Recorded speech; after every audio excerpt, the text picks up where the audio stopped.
जय श्री राम। बैठिए। जय श्री राम। नेक्स्ट बोलो।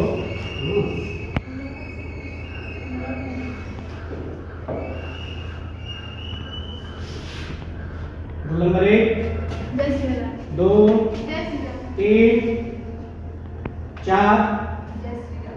5, 6, जय श्री राम। 7, 8, 9, 10, 11, बोलो 12,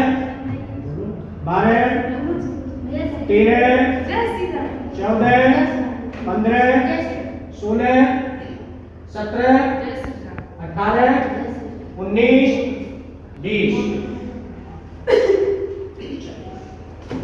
आज क्या तारीख है? 20। कल क्या तारीख? 21। परसों क्या है? 22। परसों का कार्यक्रम आप लोग देख रहे होंगे। परसों क्या होने वाला है? हाँ?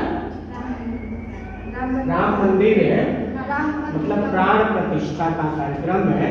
पूरे देश में बड़े ही धूमधाम से मनाया जाता है। ठीक है ना? आपके विद्यालय में भी क्या है? कार्यक्रम होता है। कहने का तात्पर्य है कि देखो बेटा, जिंदगी में एक आदर्श सबको रखना चाहिए, अपना एक आइडियल। ठीक है ना? आइडियल मतलब आदर्श। जैसे आप लोग कोई भी काम करती हो तो क्या करती हो कि आप अपने घर पे, आपके गांव में, आपके क्षेत्र में, आपके मोहल्ले में कहते हो ना कि फला ऐसे थे। तो निश्चित रूप से मर्यादा पुरुषोत्तम भगवान श्री राम जी को क्या कहा गया है? मर्यादा पुरुषोत्तम। पुरुषोत्तम, पुरुषोत्तम को जानती हो क्या होता है? जो पुरुष में क्या हो? उत्तम हो। आपने धारावाहिक देखा होगा रामायण, उसमें देखा होगा कि राम की जो भूमिका रही, राम एक ऐसा व्यक्तित्व है जिसने जितने भी किरदार निभाए हैं, चाहे वो एक पति के रूप में, एक आदर्श पुत्र के रूप में, एक आदर्श भाई के रूप में, तो और उतना ही नहीं, प्रजाजनों के लिए भी एक आदर्श रहे। तो निश्चित रूप से हमारे आराध्य भगवान श्री राम जी, जो अयोध्या में उनका जो भव्य मंदिर बनके तैयार है, लगभग 500 वर्षों से उस चीज की बेहद प्रतीक्षा थी। 22 तारीख को उसमें प्राण प्रतिष्ठा होनी है। प्यारे बच्चों, कुछ और बातों को हम आपके सम्मुख शेयर करेंगे। आपने देखा होगा जब रामायण सुना होगा, देखा होगा धारावाहिक सीरियल में, टीवी पे, इसमें बहुत से किरदार आते हैं, लेकिन राम एक छोटा सा उदाहरण है कि यदि हमको आज आप देख रहे होंगे गांव में, समाज में, भाई भाई में क्या हो रहा है? संबंध बिगड़ जाता है। एक भाई दूसरे का मतलब कि खून का प्यासा हो जा रहा है, लेकिन हमको सीखना चाहिए रामायण से, उस राम से, उस भरत से। भरत, आपने देखा कि राम की माता का क्या नाम था? कौशल्या। उनकी कितनी माताएं थी? 3। क्या क्या नाम था? कौशल्या, सुमित्रा और उनके पिता का क्या नाम था? राजा दशरथ। उसमें आपने देखा होगा कि कैकेयी उनसे वरदान मांगती है, और कितनी वरदान मांगती है? 2। उसे बताओ कि पहला वरदान क्या था? पानी क्या मांगी? कैकेयी ने राजा दशरथ से पहला वरदान क्या मांगी? 2 मांगी थी ना। पहला ये मांगी थी राम को 14 वर्ष का वनवास। दूसरा क्या मांगी थी? भरत को राजगद्दी। क्लियर हुआ? इसके बाद होता है, जब ऐन वक्त आता है, जब अयोध्या में बड़े धूमधाम से राजा दशरथ जी ने क्या करते हैं? राजतिलक की तैयारी, मर्यादा पुरुषोत्तम भगवान को, भगवान श्री राम क्या करते हैं? राजा बनाने की तैयारी हो चल रही, राज सिंहासन देने की तैयारी चल रही, राज तिलक की तैयारी चल रही है। ऐन वक्त पे सरस्वती जी ने, चूंकि विधि का विधान था, होना निश्चित था, तो सरस्वती ने मंत्रा की बुद्धि को क्या करती है, फेर देती है।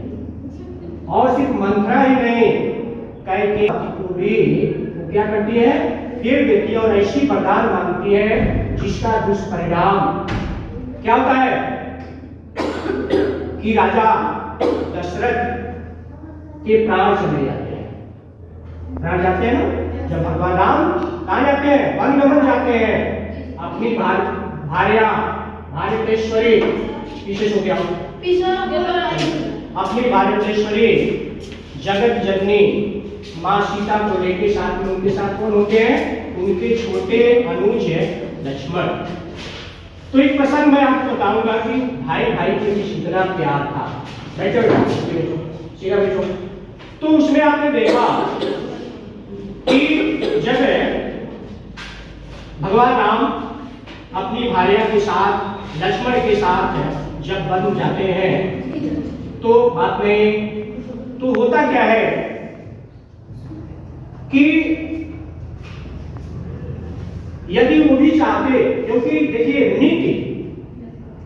नित्य क्या कर रही है कि पूरा जो है कि पूरा अयोध्या के लोग, नर नारी सभी लोग परेशान जा रहे हैं, बनवास जा रहे हैं।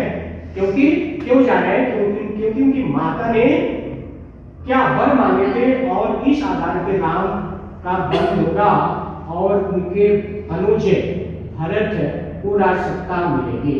लेकिन होता क्या है, सभी परेशान है। ऐसे समय में देवताओं में भी खतरनी मच जाती है, यानी सभी जा रहे हैं, राम तो जा रहे हैं, गांव के लोग भी, भरत जा रहे हैं, उनके गुरु है, उनके माता है, उनके अन्य जो लोग हैं, अन्य जो राज्य की जो जनमानस भी जा रही है क्या करने, कि राम को वापस बुला लिया जाए। तो होनी तो कुछ और थी, विधाता ने कुछ और रचा था, लेकिन उसका परिणाम क्या होता है, देवताओं में खलबली मची। देवता फिर आते हैं किसके पास, सरस्वती के पास, और कहते हैं सरस्वती तुम्हें ये देखो अनर्थ होने जा रहा है, इनकी बुद्धि को फेरो, किनकी बुद्धि को, भरत के पास जाओ और भरत की बुद्धि को फेरो कि भरत राम को बुलाने न जाए, क्योंकि यदि आ जाएंगे तो अनर्थ हो जाएगा। क्योंकि आपने देखा, रामायण देखा सीरियल में कि क्या क्या घटनाएं घटित होती है, और हर व्यक्ति का एक निश्चित उद्देश्य के लिए जन्म होता है। मर्यादा पुरुषोत्तम भगवान श्री राम जी इसी उद्देश्य से आए थे। तो उसमें सरस्वती जी ने कहा, जब देवताओं का दबाव बढ़ने लगा किसके ऊपर, माता सरस्वती के ऊपर है, तो सरस्वती जी कहते हैं मोह कहत भरत मत फेरी, यानी कि तुम लोग मुझसे कह रहे हो कि भरत का मत फेरने के लिए, उसके बाद वो नहीं जाती है। और आपने भी सुना होगा कि जब ये लोग वन चले जाते हैं, इनका वनवास हो जाता है, उस समय भरत कहाँ होते हैं, वह अयोध्या में नहीं रहते हैं। उनको भरत को सूचना देकर बुलवाई जाती है। बुलवाई किस बात का जाता है, बुलवाई इस बात को जाता है, ये नहीं कहा जाता कि आपके भाई वन चले गए या आपके पिता परलोक सिधार गए, ये चीजें नहीं, बल्कि ये बहाना बनाया जाता है कि कोई अत्यावश्यक कार्य है और आप आइए। लेकिन जैसे वो अपने अयोध्या धाम में आते हैं, अपने अयोध्या से थोड़ा सा पहले एक स्थान पड़ता है जहां पे उनके जो पिता थे, उनके जो परदादा थे, उनके जो मतलब कि वंश के सभी लोग, पृथु, बलि और उनके मानधाता यजु, उनके जो पूर्वज होते हैं, जैसे आपके बाबा है, फिर आपके बाबा के, तो उनकी सभी की क्या लगी थी, मूर्तियां लगी उनके एक लाइन से, सबसे पहले जो थे उनका और सबसे जो बाद में उनका। जब वो आते हैं तो उन मूर्तियों का दर्शन करते हैं। सबसे पहले रास्ते में मिलता उनके चूंकि पूर्वज है और फादर है लोग, तो वे उसे दर्शन करने के लिए आते हैं। और एक ओर से दर्शन जब करने जाते हैं तो लास्ट में देखते हैं कि मेरे पिताजी का, दशरथ की मूर्ति यहाँ है, क्योंकि वे तो जानते नहीं थे कि मेरे पिताजी दिवंगत हो चुके हैं, उनको तो बहाना बना के बुलाया गया है। वे जब आते हैं एक ओर से जब देखते हैं तो लास्ट में जब देखते हो तो आश्चर्य रहते हैं, ये क्या। वहां जो लोग रहते हैं, जो पुजारी रहते हैं, तो वे उनसे पूछते हैं कि ये कौन है, इनकी ऐसे। तो उसके बाद क्या होता है वहीं वह बेहोश हो जाते हैं और कहते हैं कि इतनी बड़ी घटना हो गई और आप लोगों ने मुझको बताया नहीं। फिर पूछते हैं कि मेरे भाई श्री राम जी कहाँ है? तो वही बात होते हैं कि वो तो कहाँ चले गए? वनवास उनका हो गया। तो वनवास कौन दिया? तो किसने दिया? आपकी माता कैकेयी ने दिया। इसके बाद भरत बहुत आहत होते हैं, व्याकुल होते हैं कि ऐसी भगवान आप जब देखेंगे कि जगह जगह जहां भी भगवान राम ने उदाहरण दिया है भाई का, तो सबसे पहले किसका नाम आता है? भरत का आता है। भरत को कितना प्रेम करते हैं और प्यारे बच्चों सीखना चाहिए हमको। रामायण के किसी पात्र से आप सीखिए कि कितना त्याग बलिदान। आप ही बताओ, आपसे कह दिया जाए कि तुम वन चले जाओ, जाओगे? नहीं जाओ। क्यों नहीं जाओगे? लेकिन वहां क्या हो रहा है? भगवान देखिए, इसीलिए मर्यादा पुरुषोत्तम भगवान श्री राम जी का गया है। पुरुषों में उत्तम मतलब कि सबकी बात को रखा। अयोध्या में मतलब क्या है? अयोध्या छोड़ के हुआ है बन गए, 14 साल तक तपस्या की। क्योंकि क्यों गए? क्योंकि उनके पिता ने उनको क्या दिया था? वर दिया था अपनी माता को, इनकी माता को, कि मेरे पुत्र भरत को राजगद्दी मिलेगी और क्या होगा? राम को 14 वर्ष का वनवास होगा। एक और उदाहरण मैं देना चाहता हूं। एक समय जब भगवान श्री राम अपनी भार्या भारतेश्वरी मां जगत जननी सीता के साथ और अनुज लक्ष्मण के साथ रहते हैं, तो वहां जो वन की जो देवी होती है वो आती है तो सबसे पहले प्रणाम करती है। वो कहती है, प्रभु मैं आपके लिए क्या कर सकती हूँ, मेरे लिए क्या आदेश है? ध्यान से सुनिएगा और इसको आप अपने जीवन का पाथेय बनाइएगा। भगवान श्री राम क्या कहते हैं? ठीक है देवी, मैं तो कैसे भी खा लूंगा, जी लूंगा, मन में आया हो तो कल को कुछ ना कुछ जरूर हो जाएगा। लेकिन मैं जब रास्ते से आ रहा था तो रास्ते में एक कुछ कांटे पड़े थे, बिखरे हुए हैं, उसको आप हटा लेना।